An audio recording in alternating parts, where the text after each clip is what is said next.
വിദേശ വാർത്തയിലേക്ക്. ഇസ്രയേൽ വീണ്ടും ഇറാനിൽ നടത്തിയ ആക്രമണത്തിൽ 80 പേർ കൊല്ലപ്പെട്ടുവെന്ന വാർത്ത വരുന്നുണ്ട്. ഇറാനിയൻ മിസൈലുകൾ ഇസ്രയേൽ തലസ്ഥാനമായ ടെൽ-അവീവിലും ജെറുസലേമിലും കനത്ത നാശം വിതച്ചുവെന്ന് വാർത്താ ഏജൻസികൾ റിപ്പോർട്ട് ചെയ്യുന്നു. ഇസ്രയേലിന് മേൽ യമനിൽ നിന്ന് മിസൈൽ ആക്രമണം ഉണ്ടായി. അമേരിക്കയുടെ പിന്തുണ ഇസ്രയേലിനാണ്. ഇത് അമേരിക്കൻ പ്രസിഡന്റ് തുറന്നു പറയുകയും ചെയ്തപ്പോൾ പി ജെയിംസ് തത്സമയം ചേരുന്നു. Good morning P James. ലോകത്ത് സമാധാനത്തിന് വലിയ വെല്ലുവിളി ഉയർത്തുന്ന സാഹചര്യമാണ് ഇപ്പോൾ പശ്ചിമേഷ്യയിലുള്ളത്. മാത്രമല്ല, ഇസ്രയേൽ കഴിഞ്ഞ കുറച്ച് മാസങ്ങളായി ആസൂത്രണം ചെയ്തു വെച്ച ഒരു ആക്രമണമാണ്, ഒരു അണുവായുധ ശക്തി എന്നുള്ള നിലയിൽ ഇപ്പോൾ ഇറാൻ്റെ മേൽ നടത്തിയിരിക്കുന്നത്. മൊസാദ് കൂടി നടത്തിയ ഒരു ഇൻസൈഡ് ഓപ്പറേഷൻ കൂടിയാണ് ഈ ആക്രമണം എന്ന രീതിയിലാണ് വാർത്തകൾ വരുന്നത്. തീർച്ചയായിട്ടും എസ്കെൻ മെറ്റിക്കുലസ്ലി പ്ലാൻഡ് എന്നൊക്കെ പറയുന്ന പോലെ മാസങ്ങളായി കൃത്യമായി കൃത്യതയോടെ പ്ലാൻ ചെയ്ത ഒരു പദ്ധതി ഇസ്രായേൽ നടപ്പാക്കിയിരിക്കുന്നു. അതിന് തിരിച്ചടി ഇറാൻ തുടങ്ങിയിട്ടുണ്ടെങ്കിലും അത്രമാത്രം അത് റിസൾട്ട് ഉണ്ടാക്കിയിട്ടില്ല. പക്ഷേ കഴിഞ്ഞ തവണത്തെ അപേക്ഷിച്ച് ഇസ്രായേലിൽ നിരവധി മിസൈലുകൾ പതിച്ചു എന്നുള്ളതാണ് ഒരുപക്ഷെ ഇസ്രായേലിനെയും അമ്പരപ്പിക്കുന്നത്. കഴിഞ്ഞ തവണ അമേരിക്കയുടെ ഒരു ശക്തമായ പിന്തുണ ഈ വന്ന മിസൈലുകളും ഡ്രോണുകളും അടിച്ചിടാൻ ഇസ്രായേലിന് ലഭിച്ചിരിക്കുന്നു. പക്ഷേ അമേരിക്ക ഇത്തവണ വൈകിയാണ് രംഗത്ത് വന്നത്. അമേരിക്ക ഈ തരത്തിലൊരു ആക്രമണത്തിന് ആദ്യം എതിരായിരുന്നു. ട്രംപ് തന്നെ അത് പറഞ്ഞു, ഞങ്ങളൊരു ആണവ കരാറിൽ ഇറാനുമായിട്ട് ഏർപ്പെടാനിരിക്കുകയാണ്, ഇസ്രായേൽ ദയവ് ചെയ്ത് മാറി നിൽക്കണം. അതിൻ്റെ പേരിൽ അവർ തമ്മിൽ വാക്കുതർക്കമൊക്കെ ഉണ്ടായതാണ്.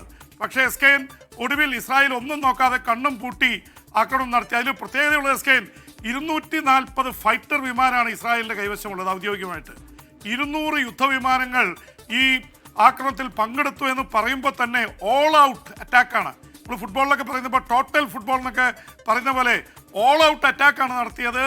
അതുകൊണ്ട് തന്നെ നൂറോളം കേന്ദ്രങ്ങളിൽ അറ്റാക്ക് നടന്നു.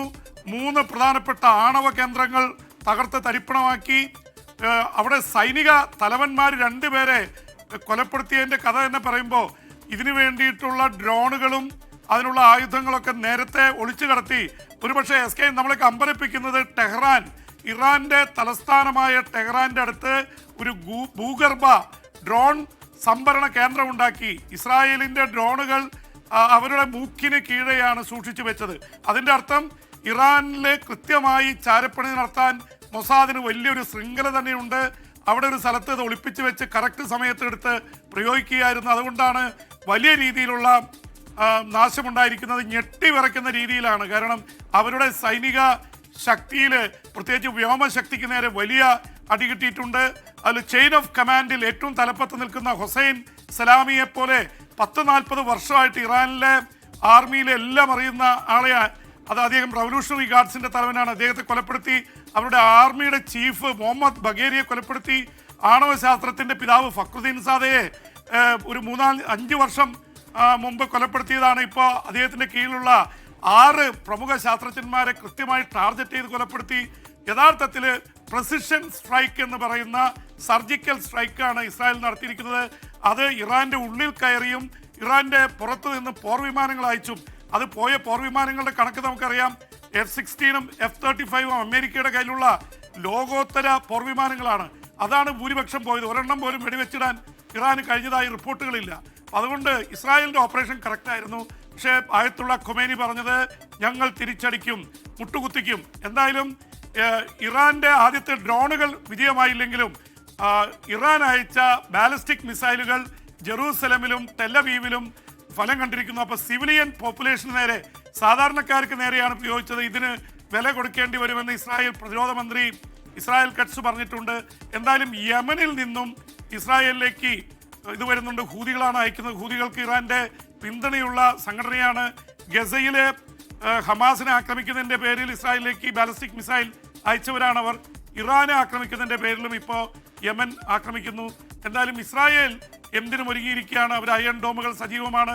അമേരിക്കയുടെ പാട്രിയറ്റ് മിസൈലുണ്ട്. അതിനിടയിൽ ഒരുപക്ഷെ എസ് കെ ഈ തരത്തിൽ മുന്നേറുമ്പോഴും ഗസയിലും ആക്രമണങ്ങൾ നടക്കുന്നുണ്ട്. ഇസ്രായേലിനെ സംബന്ധിച്ചിടത്തോളം ഇതൊരു നിലനിൽപ്പിന്റെ പ്രശ്നമാണെന്നാണ് ഇസ്രായേൽ പ്രധാനമന്ത്രി ബെഞ്ചമിൻ നെതന്യാഹു പറയുന്നത്. ആണവായുധം ഉണ്ടാക്കിക്കഴിഞ്ഞാൽ, ഇറാൻ ഉണ്ടാക്കിക്കഴിഞ്ഞാൽ ഇസ്രായേലിന്റെ നിലനിൽപ്പിന് തന്നെ അപകടമാണ്. അത് യോജിപ്പിച്ചാൽ ദിവസങ്ങൾക്കുള്ളിൽ 15 അണവായുധങ്ങൾ ഇറാന് ഉണ്ടാക്കാൻ കഴിയുമെന്നാണ് ഇന്റലിജൻസ് റിപ്പോർട്ട് അനുസരിച്ച് മൊസാദ് പറഞ്ഞിരിക്കുന്നത്. അപ്പോൾ അതുകൊണ്ടാണ് അത് ഉണ്ടാക്കാതിരിക്കാൻ വേണ്ടിയാണ് ഈ അടിയെന്നാണ് പറയുന്നത്. അമേരിക്കൻ പ്രസിഡന്റ് ഡൊണാൾഡ് ട്രംപ് അതിശക്തമായിട്ട് ഇപ്പോൾ രംഗത്ത് വന്നിരിക്കുന്നത്, മുന്നേ മാറി കളിച്ച ആളാണ്. അദ്ദേഹം രംഗത്ത് വരികയും അദ്ദേഹം പറഞ്ഞിരിക്കുന്നത് ഇസ്രായേലിന് എന്തായാലും അമേരിക്കയുടെ പിന്തുണയുണ്ടാവും, ഇല്ലെങ്കിൽ അമേരിക്കയെ പറയുന്ന ആണവ കരാറിൽ ഇറാൻ ഒപ്പിടണം, എന്നാൽ വേണമെങ്കിൽ കാര്യങ്ങളിൽ മാറ്റമുണ്ടാക്കാം. പരസ്പരം നെതന്യാഹുവും ആയത്തുള്ള ഖുമേനിയും പരസ്പരം വെല്ലുവിളിച്ച് നിൽക്കുകയാണ്, എന്നും സംഭവിക്കാം എന്ന തരത്തിലാണ് കാര്യങ്ങൾ പോകുന്നത്. S K thank you B James. നമുക്ക് വീണ്ടും ചിലപ്പോൾ വാർത്തകൾ കയറേണ്ടി വരും. കാര്യം പശ്ചിമേഷ്യയിൽ സ്ഥിതി മോശമാവുകയാണ്.